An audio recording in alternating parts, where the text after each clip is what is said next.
Monsieur Jean-Claude Sebag, vous êtes dans cette campagne présidentielle le candidat soutenu par le mouvement fédéraliste européen. Cette campagne est maintenant bien engagée.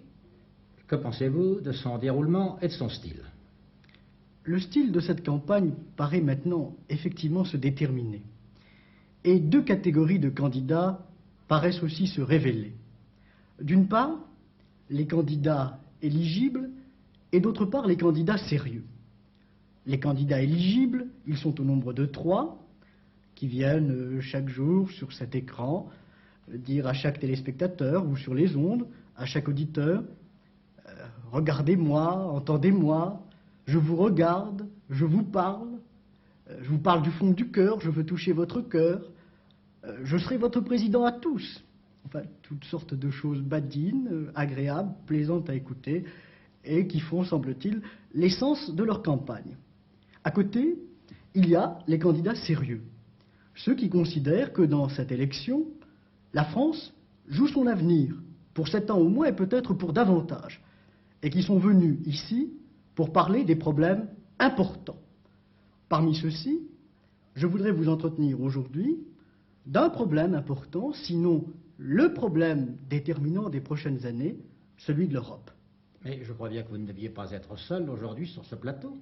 Non, il m'avait paru intéressant pour tous, pour la libre expression de la vérité, qu'un acteur de la construction européenne, M. Étienne Hirsch, ancien commissaire général au plan, ancien président d'Euratom surtout, et aussi président de l'Organisation internationale des fédéralistes, soit présent afin de contribuer à ce dialogue.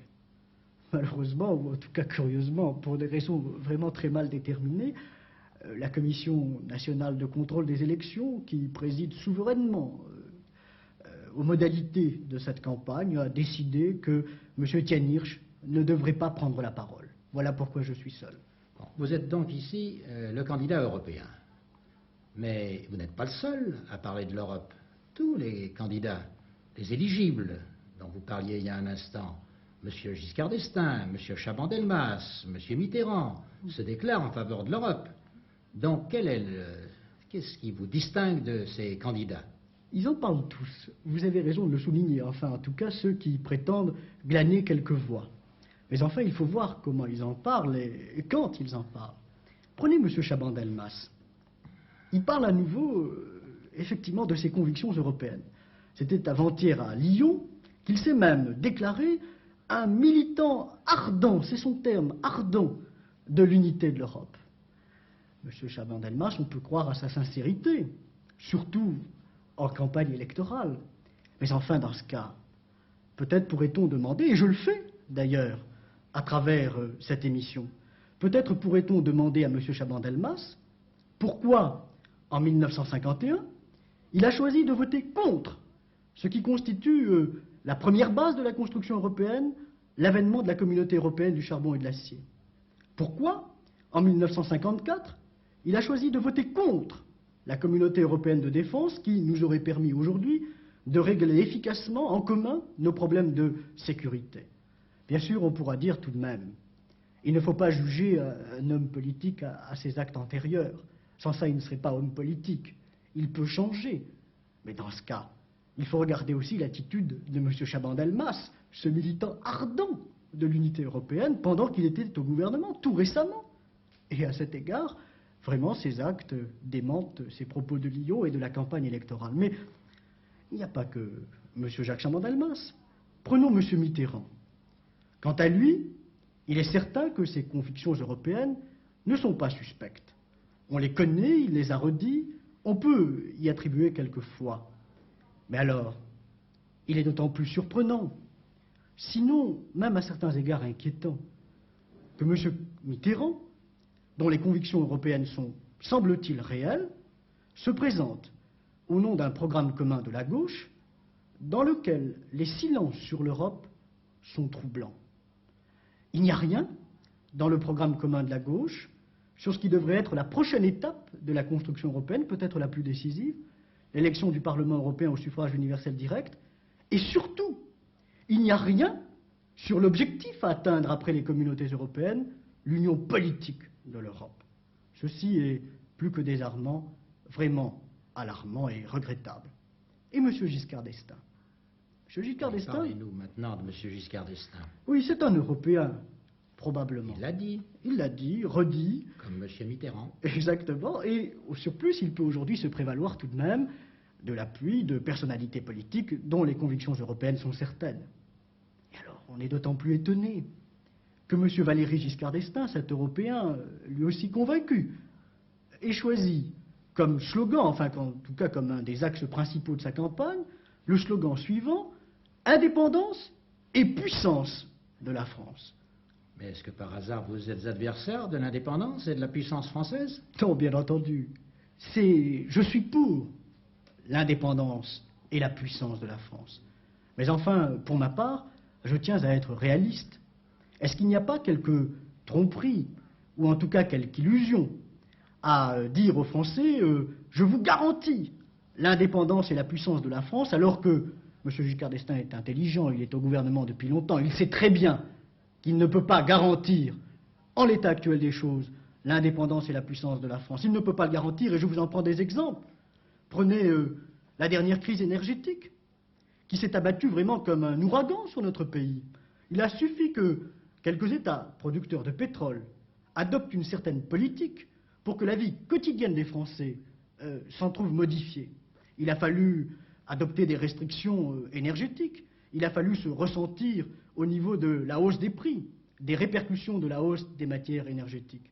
Ce n'est pas une preuve d'indépendance que cela. Quelques États décident d'adopter une certaine politique et immédiatement la vie des Français s'en trouve aussitôt modifiée. Mais il n'y a pas que cela. Prenons la monnaie. La monnaie que M. Giscard d'Estaing connaît bien, par définition, si l'on en juge. On va la connaître, en effet. Oui, par ses fausses choses actuelles.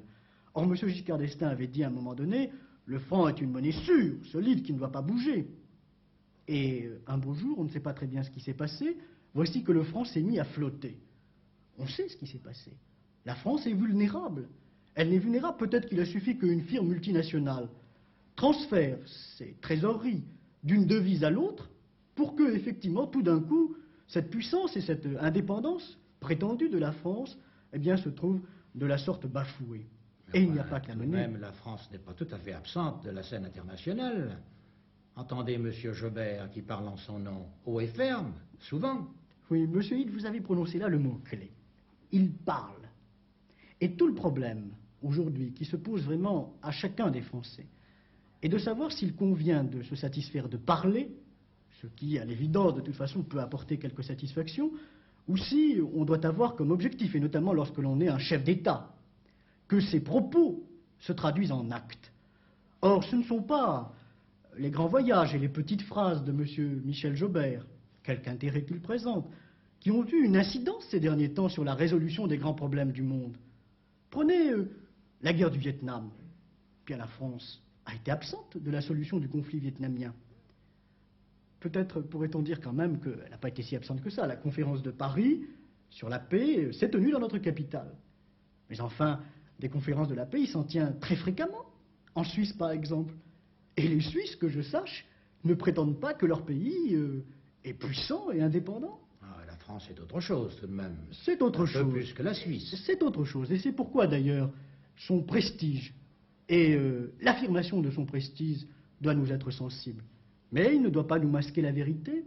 Il ne doit pas nous masquer qu'en ce XXe siècle, nous connaissons, si nous restons seuls, un certain nombre de limites. Je prends un autre conflit, parce que lui aussi est parlant, il est récent. La guerre du Proche-Orient. C'est une guerre qui était grave, pour beaucoup de raisons. Qui l'a réglée? Les États-Unis d'Amérique et l'Union soviétique. La France était absente. Où est la puissance? Alors c'est précisément parce que je suis très sensible, comme chacun des citoyens français, à l'indépendance et à la puissance de la France, que je suis désireux de voir cette indépendance et cette puissance se réaliser sans doute, mais se réaliser nécessairement dans le seul cadre où elle pourra se réaliser, le cadre de l'unité européenne, de la fédération européenne. Alors si je vous comprends bien, M. Sebag, vous considérez que la France, pour retrouver sa puissance perdue, doit s'allier très étroitement avec ses partenaires européens, passer à un stade politique différent, concéder en quelque sorte une partie de sa souveraineté. Oui, si l'on parle d'union Aller politique... jusqu'à la Fédération européenne, c'est votre position. Tout à fait. Et d'ailleurs, il n'y a pas que ces raisons-là qui militent en faveur de l'avènement d'une fédération européenne dont vous venez de décrire les éléments. Il y en a d'autres. Je vous en prends 2 ou 3. Prenez le cas des firmes multinationales dont on parle beaucoup dans certains cercles. Ce sont des entreprises gigantesques qui aujourd'hui sont plus puissantes que les États moyens que nous sommes. Ce sont des entreprises qui ont des agissements et des possibilités d'action que l'on discerne mal. La plus importante, semble-t-il, entreprise multinationale, ou comme on dit quelquefois, nationale, parce qu'elles n'ont pas de nation et de patrie, ces firmes-là, la plus grande, c'est la General Motors. Et elle a un budget annuel équivalent au produit national brut d'un État moyen européen comme la Belgique. C'est vrai, c'est considérable. On peut faire beaucoup de choses avec cela, Oh. et on fait beaucoup de choses. D'autant plus que l'on s'ébat dans un champ européen où on est tranquille, puisqu'il n'y a aucun contrôle européen, pas de gouvernement européen, susceptible de s'exercer sur ces agissements. Mais prenez un autre exemple, enfin une autre raison bien connue, qui devrait nous conduire à l'unité de l'Europe. C'est la sécurité, c'est la défense. Les Européens doivent avoir pour préoccupation d'assurer leur sécurité, et de manière efficace. Et à cet égard, prenons le cas français, et la force de frappe, bien sûr. Peut-être que notre force de frappe est crédible, c'est un débat de techniciens. Mais ce qui est sûr, c'est qu'elle serait certainement plus crédible, c'est-à-dire plus efficace, si cette défense était assurée à l'échelle de l'Europe et non seulement à l'échelle de notre État. Et en tout cas, elle serait certainement plus proportionnée à nos ressources. Et puis il y a enfin un débat, une raison de faire l'Europe, qui ne peut pas être éludée. Elle est importante. C'est le tiers-monde. Ce sont ces nombreux pays qui ne cessent de s'appauvrir par rapport à nous. Et si nous voulons mener une action nécessaire pour le développement de ces États du tiers-monde, si nous voulons mener une action pour que ces miséreux cessent de devenir de plus en plus misérables, il est important qu'une action collective s'organise à cet effet. Et si l'on regarde la scène internationale, il n'y a guère que l'Europe, mais l'Europe constituée, l'Europe réellement unie, qui puisse mener cette action nécessaire. Cette unité européenne est en cours tout de même, vous ne pouvez pas le nier. Par exemple, on a entrepris quelques réalisations communes, je vous cite la fusée Bien sûr, européenne. mais bien sûr, vous me citez la fusée, c'est un bon exemple, mais encore convient-il de dire que cette fusée, qui est un élément de la politique technologique tentée par les Européens, émane elle-même d'une tentative entreprise depuis 1950, la création des communautés européennes, celle du charbon et de l'acier, en 1951, le marché commun bien connu en 1957, et la communauté européenne de l'énergie atomique en 1957 aussi, par les traités de Rome. Or, ces communautés ont beaucoup réalisé, c'est sûr, l'union douanière, c'est-à-dire la libre circulation des marchandises. Elles ont réalisé le marché commun agricole qui a permis la modernisation de notre agriculture et l'a rendue compétitive par rapport aux cours des prix mondiaux. Mais cette communauté ou cette entreprise communautaire connaît ses limites. Vous me parliez de la révolution technologique. La fusée Europa, qu'est-ce que c'est? Comment ça s'est passé? Eh bien, on a effectivement... Dites-nous cela, rappelez-nous cela. Oui, parce que ça ne manque pas d'être éclairant. On a décidé effectivement que les Européens, décidément, ne pouvaient pas ne pas avoir une fusée. Alors, les Anglais se sont chargés de faire un étage chez eux, en Grande-Bretagne. Les Allemands se sont chargés de faire un autre étage. Et nous, Français, nous avons été chargés de faire le rez-de-chaussée ou la pointe extrême de la fusée. On a travaillé tranquillement chez soi, de manière juxtaposée, sans se communiquer. Un jour, très simplement, on est venu rassembler les éléments de la fusée. Et qu'est-ce qui s'est passé? Eh bien, cette fusée a franchi quelques mètres et s'est effondrée. C'est la preuve, vraiment la démonstration éclatante, que la juxtaposition des politiques nationales, que, en définitive, en l'occurrence, la technologie des patries n'est pas efficace, et qu'il faut commencer dans ces domaines essentiels à instaurer des politiques communes. Mais vous voudrez bien convenir, M. Sebag, que vous n'êtes pas le seul à convenir que nos vieux États européens ont perdu une partie de leur puissance. On a fait souvent cette analyse et on a conclu dans différents milieux politiques, les plus importants, qu'il fallait s'engager dans la voie de l'Europe. Quelle est donc votre position particulière sur ce point? Qu'est-ce qui vous différencie des autres candidats? Oui, vous faites bien de me poser cette question, monsieur Hitt, parce qu'effectivement, c'est peut-être l'élément le plus troublant et finalement celui qui est le plus gênant. Tout le monde s'affirme européen, mais que de faux Européens, à commencer par ceux qui s'animent dans cette campagne électorale. Que de faux Européens. On reconnaît les vrais Européens à quoi aujourd'hui? À la manière dont ils répondent à cette nécessité que les communautés européennes sont bloquées. Elles sont bloquées depuis maintenant une dizaine d'années, et je crois qu'il faut le dire sur cet écran ou sur ces ondes, il faut le dire par le gouvernement français qui a mené une campagne anti-européenne, notamment en imposant qu'au sein du Conseil de la Communauté, les décisions soient prises à l'unanimité, c'est-à-dire que chaque État dispose d'un droit de veto, au terme duquel, finalement, depuis maintenant 7 ou 8 ans, on ne prend plus aucune décision dans les communautés européennes. Eh bien, on dit qu'on est européen, mais d'autre part, on mène, dans les instances européennes, une politique anti-européenne. L'Europe d'aujourd'hui, enfin le déblocage des communautés européennes, suppose l'union politique de l'Europe. Et cette union politique de l'Europe, qui doit être menée rapidement, suppose elle-même un gouvernement européen contrôlé par un Parlement démocratiquement élu. Sans cela, il n'y a pas d'Europe et on n'est pas européen. Bon, très bien, admettons-le, mais pour faire l'Europe que vous souhaitez, il faut être plusieurs. La France n'a peut-être pas montré toute l'ardeur que vous souhaitiez, mais est-ce que les autres États européens étaient disposés à aller beaucoup plus loin? Non, il est certain que c'est dans la nature des États, de toute façon, de ne pas vouloir, enfin en tout cas des gouvernements, de ne pas se faire harakiri sur l'autel de l'Europe. Mais les opinions publiques, elles, sont favorables à cette Europe. Elles le sont, elles l'ont démontré dans les sondages, non seulement en France, c'est ce que je citais lors de ma dernière émission télévisée, mais dans tous les États européens. Il y a quand même un point qui est très important. C'est que pour bousculer ces gouvernements, qui ne veulent pas faire d'eux-mêmes l'Europe, il faut un vaste élan populaire. Et il faut donc que cette Europe ne soit pas une Europe des technocrates, des bureaucrates, une Europe qui ne fasse aucune place aux travailleurs, comme c'est le cas. Il faut que cette Europe, effectivement, ait une âme, et qu'elle soit la possibilité d'une transformation radicale de notre société. Qu'elle soit la possibilité, cette Europe, de permettre à chaque citoyen et à chaque collectivité qui la compose de jouir pleinement de son autonomie et de ses capacités de décision.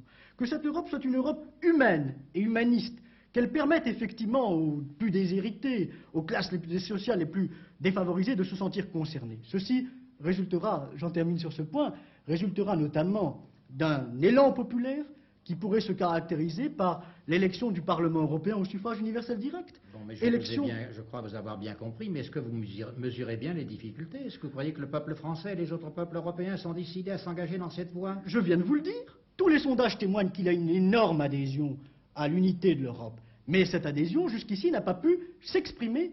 Elle pourrait s'exprimer à l'occasion d'un vote permettant l'élection du Parlement européen au suffrage universel direct. Cette élection serait la manifestation, un jour, de la solidarité européenne. Chaque citoyen se rendrait aux urnes pour déposer un bulletin dans l'urne. Ce serait la naissance de l'Europe. Ce Parlement, on lui donnerait, à l'évidence, le pouvoir, en tout cas il faudrait le faire, le pouvoir de faire une constitution pour l'Europe. Et à partir de là, ce qu'il convient de dire, c'est que de toute façon, cette Europe-là ne pourrait pas être un super État européen. Cette Europe que nous souhaitons et que chacun d'entre nous doit souhaiter, doit être un cadre nécessaire, un moyen, et non pas une fin en soi. Un cadre nécessaire, le moyen de parvenir à la révolution de société que, finalement, chacun dans ce pays est en droit de souhaiter.